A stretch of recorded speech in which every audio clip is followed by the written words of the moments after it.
Hello there, people, and welcome to another episode of Flight Box. My name is Ray. Thank you so much for joining me, and we are still talking Daredevil Born Again Season 1, otherwise known as Netflix Daredevil Season 4, Episode 8 this time, Isle of Joy, and boy, was this a doozy of a penultimate episode. But before getting hot and heavy into everything that happened this particular week in spoiler-filled fashion, I want to remind everyone listening, thank you again for listening to this show. And you can find it and all of my other shows at theflightcast.com or wherever you get your podcasts, whether it is Apple Podcasts, whether it's the Flightcast YouTube channel, which these get posted as soon as they are, done, if you will. And also on Spotify and Pandora is the Flightcast available as well, along with all my other shows. The main show, the Flightcast, this particular show, Flightcast comes out on Mondays. This show is on Wednesdays. And then Friday Flight, our feedback show, our listener feedback show, is on Fridays as well. Get those emails in by 12 p.m. Eastern Daylight Time for this week's episode of Friday Flight. Don't want to miss that.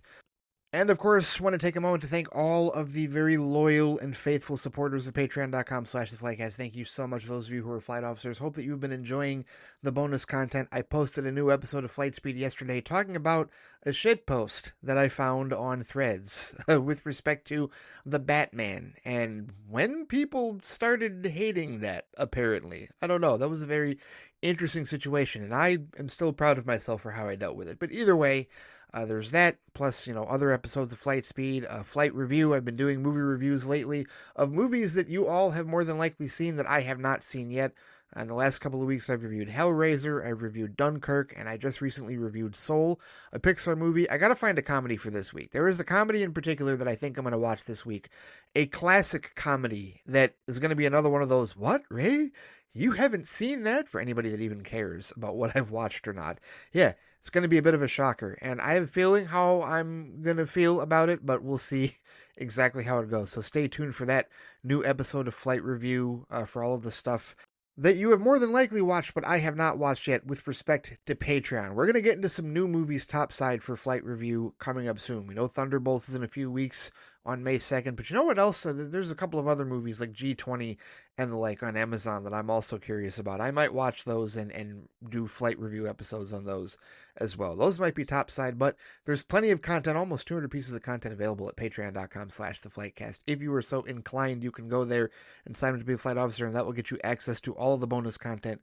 Hope that you enjoy it. Thank you to all of you who graciously support patreon.com/theflightcast. All right, let's get into it. Spoilers on Daredevil, Born Again, Season 1, Episode 8, Isle of Joy. I got to go all the way back to my DCTV Squadcast days with my old podcast co-host Brent over at Squadcast Media. We talked a lot back in the day when we talked about the CW shows. We talked about Krypton and Swamp Thing and the like. We talked a lot about penultimate episodes, right? The penultimate episode of a season, that episode before the season finale, and how strong those are, and how those really set the table for what you hope is a season finale that sticks the landing. And I gotta tell you, with respect to penultimate episodes, this one absolutely takes the cake. This is a strong penultimate episode entry. And the reason it's strong is because it just escalates. Like, it just keeps going up and up and up and up from moment one, from the first scene, right? And don't get me wrong, we were left in an incredibly crazy position. When we last left our good buddy Matt Murdock, a.k.a. the Devil of Hell's Kitchen, he and his significant other, Heather, the psychiatrist that has been treating Kingpin and his wife from the beginning of this season, they had just killed Muse in a dazzling display of defense and gunshots, if you will, right? She was about to get bled out by Muse, and then he swooped in to save the day, crashed in through the window to save the day, and she shot him 5 times. And that led to a very intriguing exchange at the beginning of this episode, and I will confess that there were some minor spoilers that I did see for this episode beforehand. I knew about the dance, and I knew something about a conversation that Matt and Heather were having. I did not know particulars, but all you had to do was just graze Threads for just 5 minutes, and I saw a little bit of the discourse. Not enough that it, ruined the episode for me, but just I was a little prepared for what was going to happen. A little, not completely, to be honest with you, and certainly not necessarily prepared for that ending. But it's a very interesting position that we have here because it's like the pressure is mounting on Matt, right? And he has thrown himself back into the fire because he is the devil of Hell's Kitchen again. And he does not care. He's throwing caution to the wind. He's going back to the old reckless Matt Murdock that we all have come to know and love. And I got to tell you that a decent amount of this really did remind me of the Daredevil movie. Yes, the one with Ben Affleck. Hear me out. Seriously, hear me out. Because I like that movie. And as I've recommended to many people, I recommend the extended cut if you ever watch that movie again over the theatrical. It is superior. But here's the deal. I haven't read a whole lot of Daredevil comics. Scratch that. I've read no Daredevil comics. I have not read a single Daredevil comic. I don't even think there was a Daredevil comic in any of the 97 issues and tie-ins of Civil War, right? So that means that my full introduction to Matt Murdock has been through either the silver screen, the big screen, or the television screen in that regard. So I only have on-screen knowledge and experience with the character. And I remember in that movie, he had trouble holding down a relationship. And it was because of how distant he was. And it was because of how he'd shut himself off and he would vanish and disappear at all hours of the night. And, just be completely disconnected because he was immersed in his persona as Daredevil, right? And out prowling, doing what he was doing as a vigilante. And, when this show starts, he's not in that frame of mind. He is, been clean of it for a year because of Foggy. And then systematically things keep happening. And we saw all that culminate, right? When he has that conversation with McDuffie earlier, like early on in this episode, after he just has it out with that client that he knows is lying to them, and she, kind of dresses him down like, how dare you, like not how dare you, but like, what is wrong with you? You just totally screwed up our client. And he's like, no, I know he's lying, and he's spiraling. He's absolutely spiraling. But what does he do? He goes in that diatribe, and he mentions the fact that Hector Ayala got killed. He talks about how the one dude went away for the caramel corn, right? Like, about how they're not serving justice.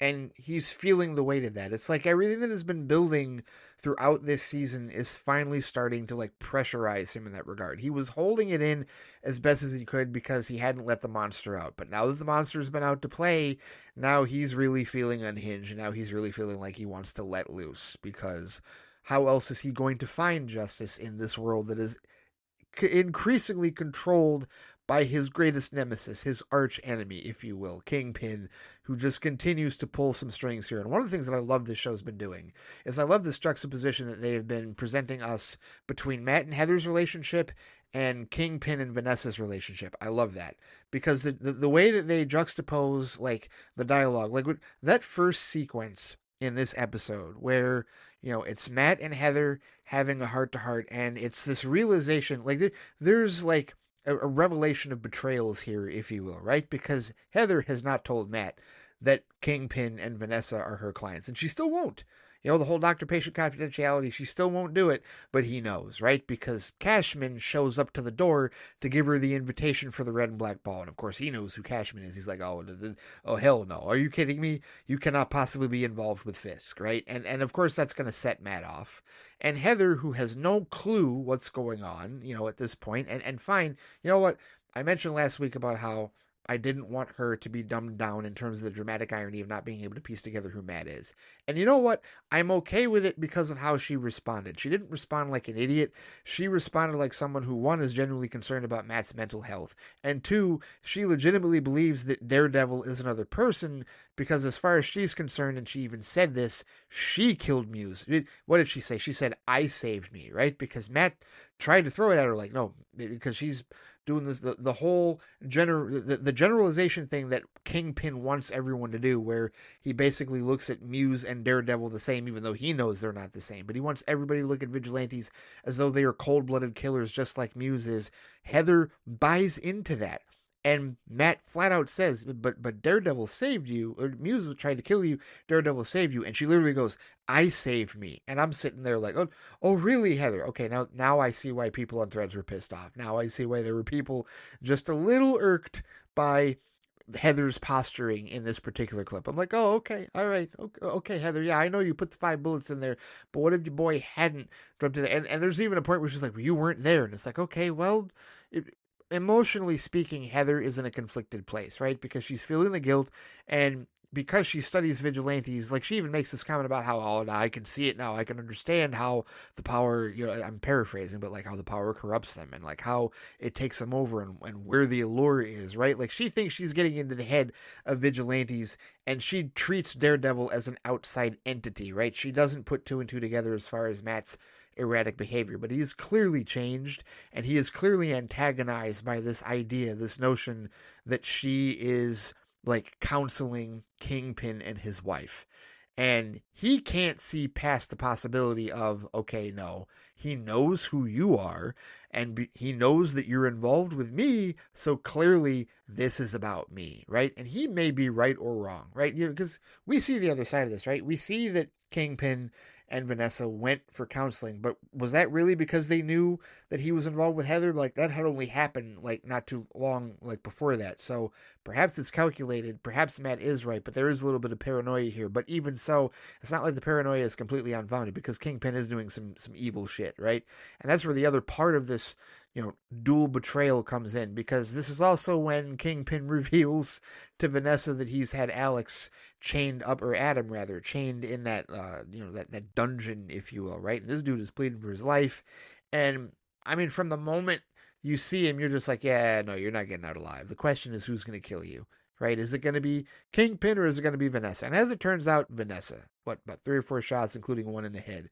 And that's all she wrote for Adam. And it's like, wow, yeah, okay. Well, we knew Vanessa was cold-blooded. We knew that she was certainly, part of the crime lordiness of Kingpin. So yeah, I mean, there it is. And it, in a crazy, like, absolutely like disgusting and, morbid way, that brought them back together again, right? Because he professed his love for her, like, and as we've seen, like for those of us, this is a callback to the Netflix shows.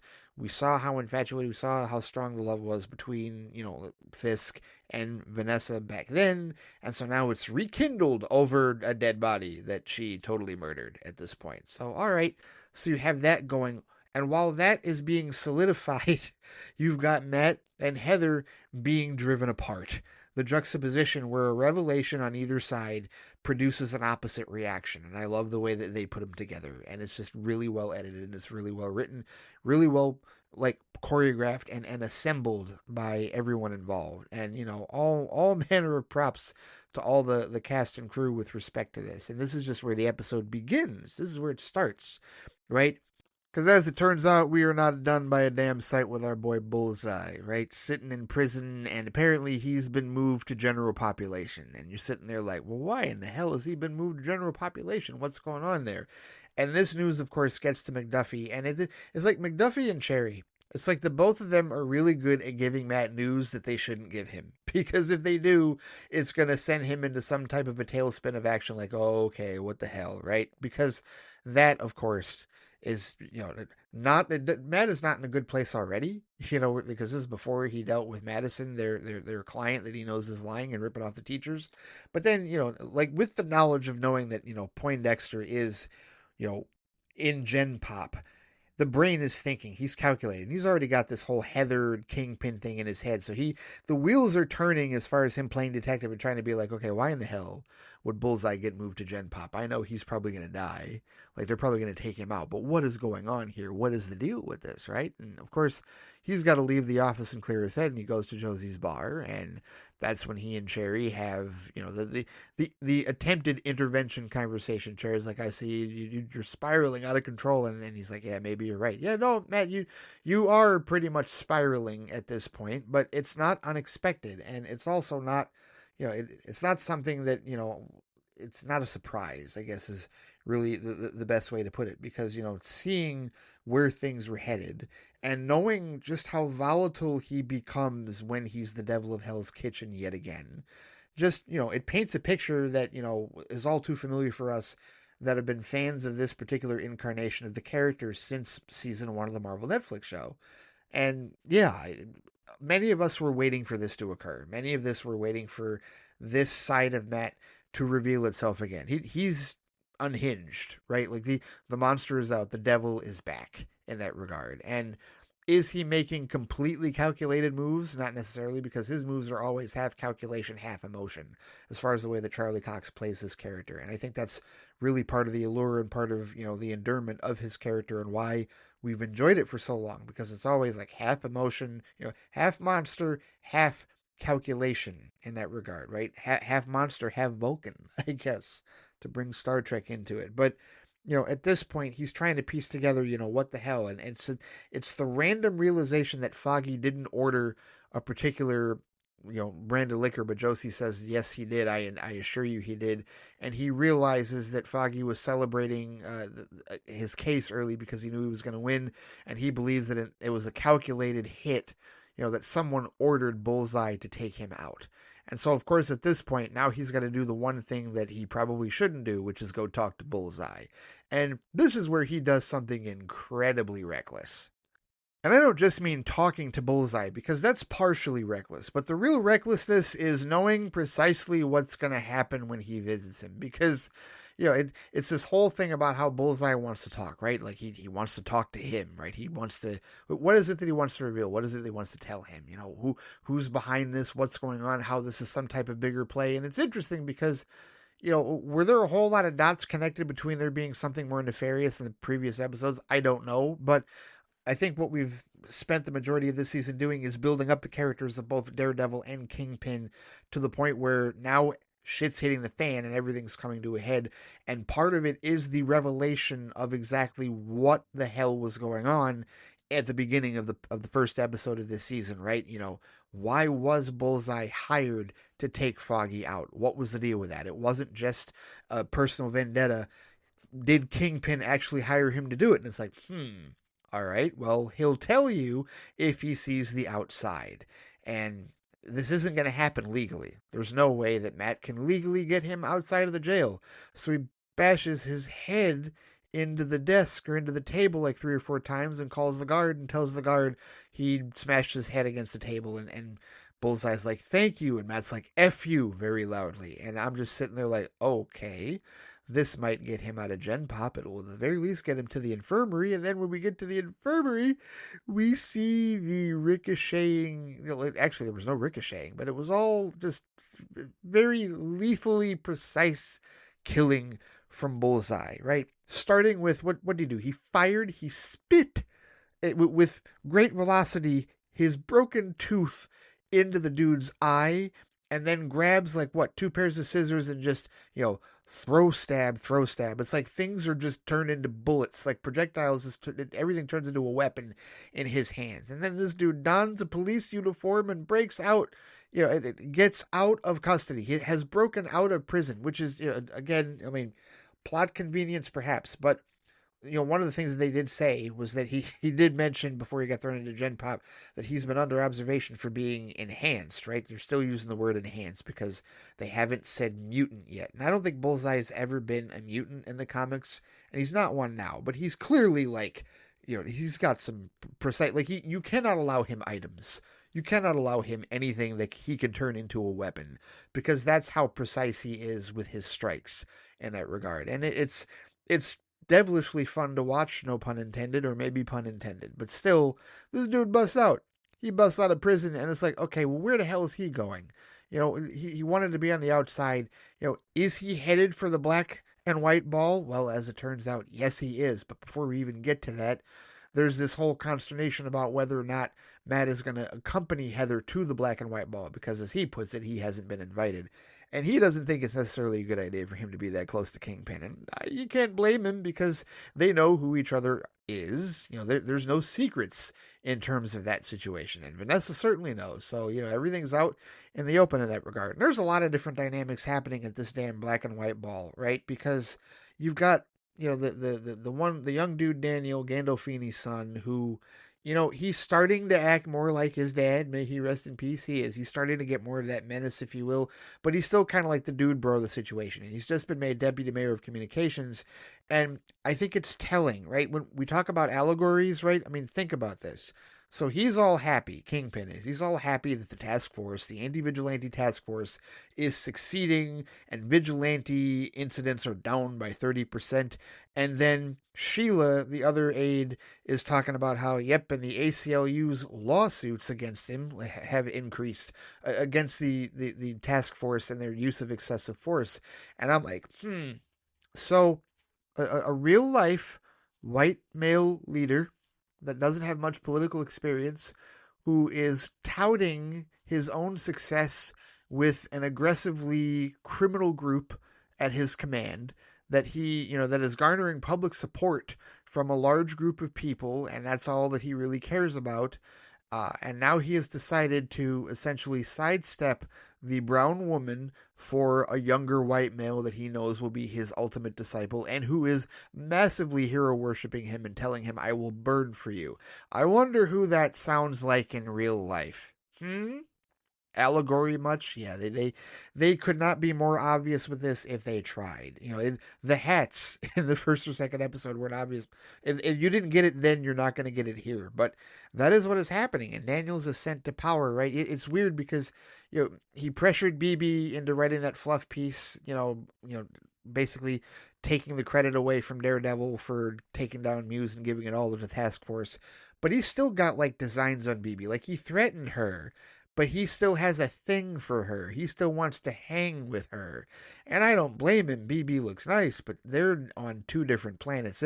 And we find out in this episode that it's something that I suspected, and I wondered if they were even going to bring this up. Because, the moment that she meets Kingpin, I think I may have even brought this up prior, this whole thing about how he's like, I knew your uncle, right? He was a good reporter. And I'm just sitting there the whole time like, you killed him, you son of a bitch. Did BB know that?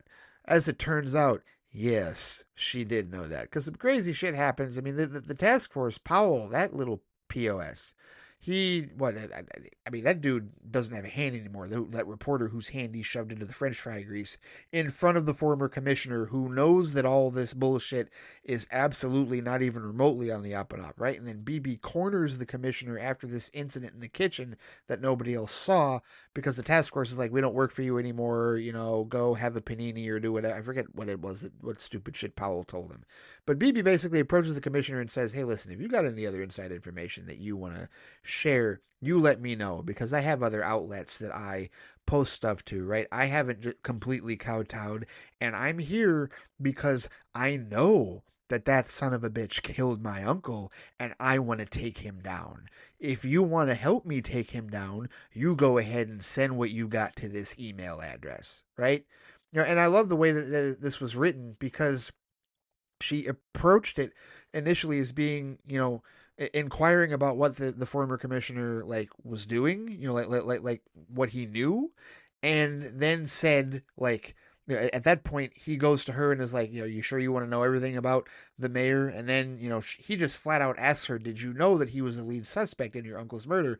And she takes a deep breath and is like, yes, I knew. And at that point I'm like, oh, okay, she is definitely playing both sides. Like she's sidling up and she's kowtowing to Daniel and Fisk's office, but she wants to take him down. Like and that, I like that, because especially for those of us that remember how that went down at the end of season 1 of the Marvel Netflix series, and for those of us that are waiting for kind of the civilian component, people that are not vigilantes, people that are not Daredevil, what are their thoughts on this? What are they going to do and try to stop this shit? The civilian resistance, right? Because we've just seen mountains of people supporting Kingpin and rah rah this and rah rah that, right? And this black and white ball, I mean, to have the task force in full gear is like Gestapo.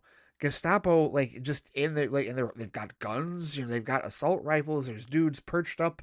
It's like, what in the hell? Okay, all right. We see what kind of gulag Kingpin actually wants to create here in this regard, and again, just all those foils and allegories for what's happening in real life. But I'm pretty sure a lot of those people wouldn't even be able to detect it if you spelled it out for them. But whatever, it is what it is. But no, we find out that BB is really trying to work with the former commissioner to take Kingpin down. Okay, all right, so we've got that dynamic going. And then Matt shows up. And that's when I'm like, okay, that part of it, I'm like, okay, now how is this going to go? Like, where is it? I mean, because the tension is immediately so thick. As soon as he walks through the door, as soon as Fisk sees him, as soon as Vanessa sees him, just like, oh, well, here we go. The plot has thickened. And he is all man. And Heather is, at this point, is like legitimately fearful for him because he is not acting like he has been acting, right? The rational, reasonable, measured individual that she met in the first episode of this season is not here anymore. He is the devil of Hell's Kitchen in human form at this point, and he's willing to confront the situation.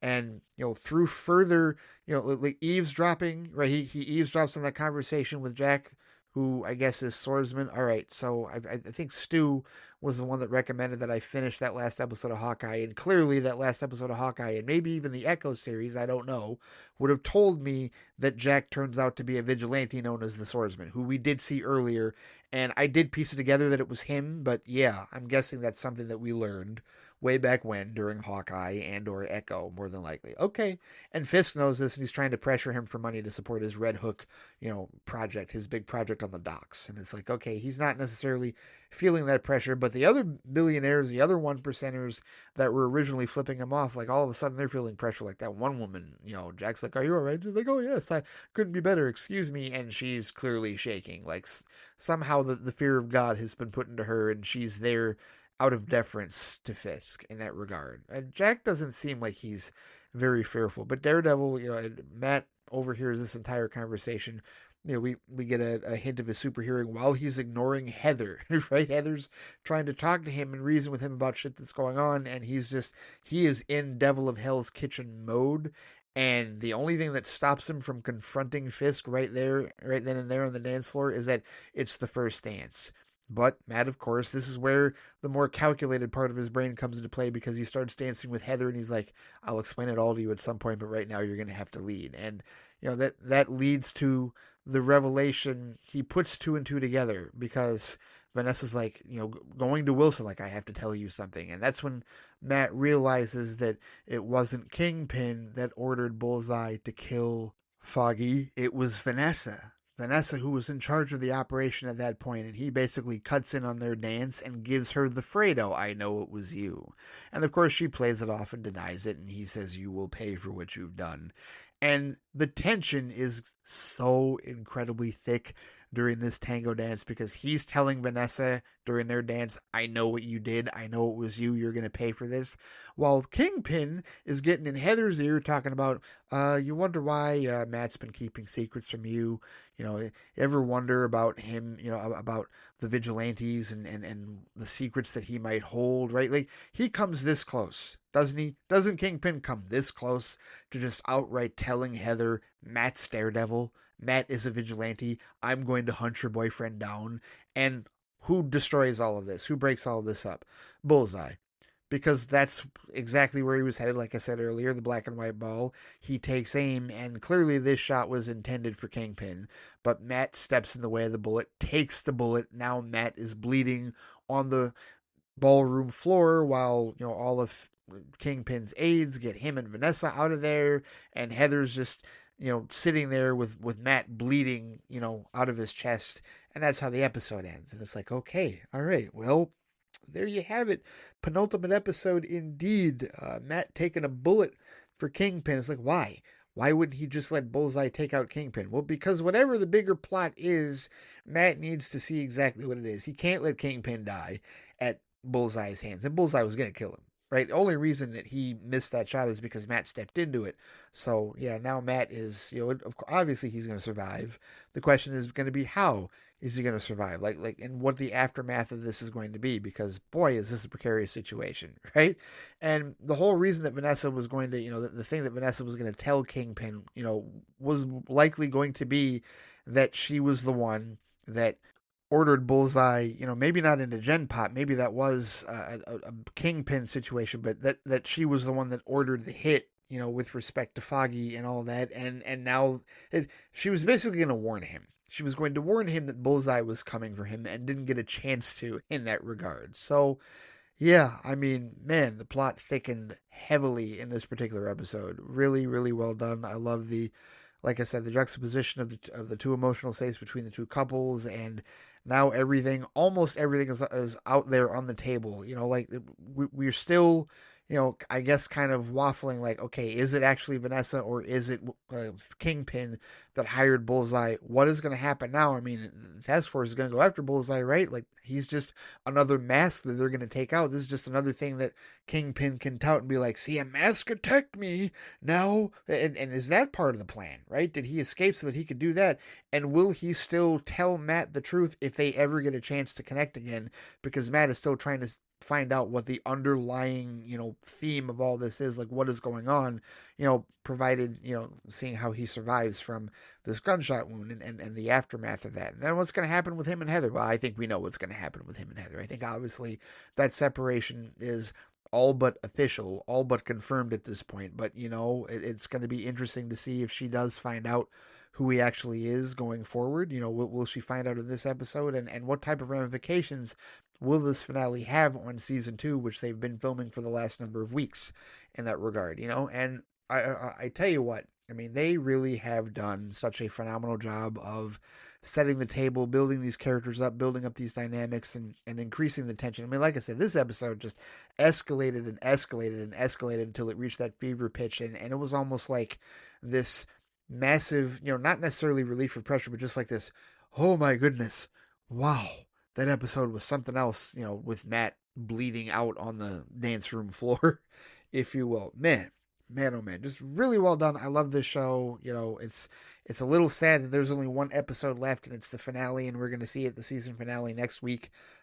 But I tell you what, it's been a hell of a ride so far, and quite honestly, it just gets me even more excited and more intrigued about what they're going to do with season 2. But we got to find out how season 1 ends. We are one episode away from it now that we have completed all the way through the penultimate episode. But so far, fantastic. This show has just been absolutely aces. I really have no complaints, no major complaints whatsoever. They done good.